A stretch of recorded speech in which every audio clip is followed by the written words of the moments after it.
পুরনো গেজেট অনুযায়ী 2016 ক্যান্ডিডেটদেরকে যে মার্কসের ডিভিশন দেওয়া ছিল সেই মার্কসের ডিভিশনেই পরীক্ষা নিতে হবে। তো নতুন গেজেট 16 সালের গেজেট থেকে অনেকটা দূরে চলে এসে 2025-এর নিউলি ফর্ম করা গেজেট, এই গেজেটে কখনো পরীক্ষা হতে পারে না। এই গেজেট সুপ্রিম কোর্টের নির্দেশ মেনে হয়নি, এটা বিকাশবাবু বা যারা আইনজীবী ছিলেন এসএসসির বিরোধী আইনজীবী তারা কিন্তু এটা সাবমিশন করেছিলেন। এবং এখানে শুধুমাত্র 2016 ক্যান্ডিডেটদেরকেই এই যে রিক্রুটমেন্ট আছে তাদের সেট ভ্যাকেন্সি তাতে বসতে দেওয়া হোক, এবং নতুনদের জন্য 2025-এর রুলস, নতুন রুলস মেনে আলাদাভাবে পরীক্ষা করানোর কিন্তু দাবি সেখানে ছিল। অর্থাৎ কেন দুটোকে একসাথে কম্পাইল করা হলো এটা নিয়ে প্রশ্ন উঠছিল। এর সাথে যেটা ছিল যে বয়সের ছাড়, অর্থাৎ বাদবাকি ক্যান্ডিডেট ছিল এই চাকুরিহারা ক্যান্ডিডেট বাদ দিয়ে তাদের বয়সের ছাড়টা যাতে সবাই পায়, শুধুমাত্র যে শিক্ষকতার চাকরিতে যারা ছিলেন তারা নয়, যারা বঞ্চিত ক্যান্ডিডেট ছিলেন তাদেরও যাতে বয়সের ছাড় পায়, এটা নিয়ে উঠেছিল সওয়াল। এবং এর সাথে যেটা রয়েছে যে বর্তমানে পোর্টালে বয়সের ছাড় তারা পাচ্ছেন না, 40 বছর পর্যন্ত নিচ্ছে, তার বেশি কিন্তু নিচ্ছে না।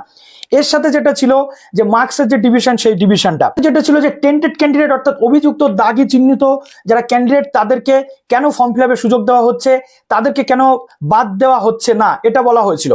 এবং ঠিক অপোজিট ভাবেই আমরা যদি দেখি এসএসসির আইনজীবীর পক্ষ থেকে অর্থাৎ কল্যাণ বন্দ্যোপাধ্যায়ের পক্ষ থেকে বা রাজ্যের অ্যাডভোকেট জেনারেলের পক্ষ থেকে সওয়াল কিন্তু করা হয়। প্রথমত তাদের বক্তব্য ছিল যেটা যে টেন্টেড ক্যান্ডিডেট বা আনটেন্টেড সেটা নিয়ে প্রশ্ন পড়ে। আগে সুপ্রিম কোর্টের রুলসে কোথাও এটা মেনশন নেই যে টেন্টেড ক্যান্ডিডেটটা পরীক্ষা বসতে পারবে না, এটা এসএসসির আইনজীবীর পক্ষ থেকে সওয়াল করা হয়। এবং রীতিমতো তারা টেন্টেড ক্যান্ডিডেটদেরকে কিন্তু সাপোর্টে কথা বলেন, যেটা আমরা দেখেছি। বলা হয় যে একজন ক্যান্ডিডেট কতবার শাস্তি পাবে, একবার তার চাকরি চলে গেছে, তার স্যালারি আটকে গেছে, তাকে টাকা রিফান্ড করতে বলা হয়েছে, তাহলে কেন সেই ক্যান্ডিডেটটি পরীক্ষায় বসতে পারবে না, এটা প্রশ্ন ওঠে। কিন্তু ঠিক তখনই বিচারপতি বলেন যে যে ক্যান্ডিডেটগুলো অভিযুক্ত ক্যান্ডিডেট, দাগি অভিযুক্ত ক্যান্ডিডেট, যাদের টাকা ফেরত দেওয়ার কথা বলা হয়েছে, আপনি তাদের হয়ে কি করে এটা বলতে পারেন? এসএসসির পক্ষ থেকে এটা কাম্য নয়, বা এসএসসির আইনজীবী হিসেবে আপনি এটা বলতে পারেন না।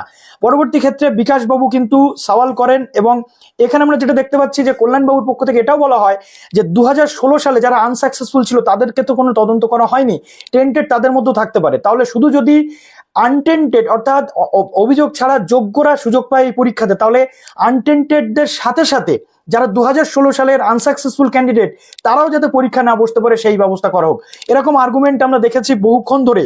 এবং এখানে বিচারপতি বারবার বলেন যে সুপ্রিম কোর্টের রুলস অনুযায়ী বা সুপ্রিম কোর্ট যে নির্দেশিকা দিয়েছে সেই অনুযায়ী কাজ করতে হবে।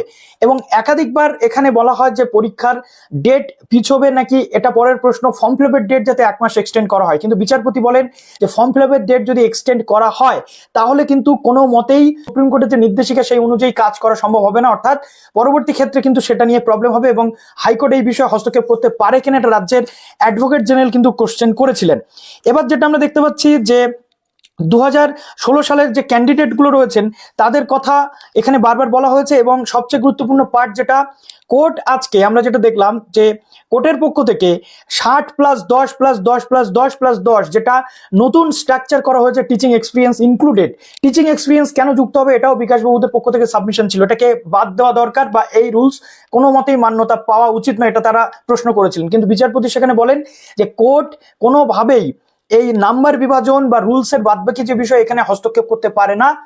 তার কারণ এটা হচ্ছে পলিসি ইস্যু, যেটা অর্থাৎ এটা অ্যাডমিনিস্ট্রেটিভ যে পলিসি রয়েছে, এসএসসির যে রুলস রয়েছে তার মধ্যে পড়ছে, অর্থাৎ এই জায়গাতে কোর্ট কিন্তু হস্তক্ষেপ করবে না, এটা বলে দিয়েছে। এবার যেটা রয়েছে সবচেয়ে গুরুত্বপূর্ণ যে পার্ট সেটা হচ্ছে যে বিকাশ রঞ্জন ভট্টাচার্য বাবু পরবর্তী ক্ষেত্রে বলেন যে 2016 সালের ক্যান্ডিডেটদের কথা তিনি বলেছেন, এবং আদালতের যে রায় ছিল সেই রায়কে তিনি বারবার হাইলাইট করেছেন বিচারপতির কাছে। বিচারপতি বলেছেন যে শুধুমাত্র যে 2016 রুলস অনুযায়ী রিক্রুটমেন্ট করতে হবে এটা কোথায় বলা আছে বা এটা কিভাবে আপনি বলছেন। তখন বিকাশবাবু বলেন যে হাইকোর্ট এবং সুপ্রিম কোর্টের যে মার্জ ডিসিশন বা মার্জ যে রায় রয়েছে সেটাকে আমাদের দেখতে হবে। এবং সুপ্রিম কোর্ট পরিষ্কার বলেছে নট টেন্টেড ক্যান্ডিডেটরা তারা সিলেকশন প্রসেসে অংশগ্রহণ করতে পারবে, অর্থাৎ এখানে টেন্টেডরা সুযোগ পাবে না, এটা তিনি বিকাশবাবু বলেন।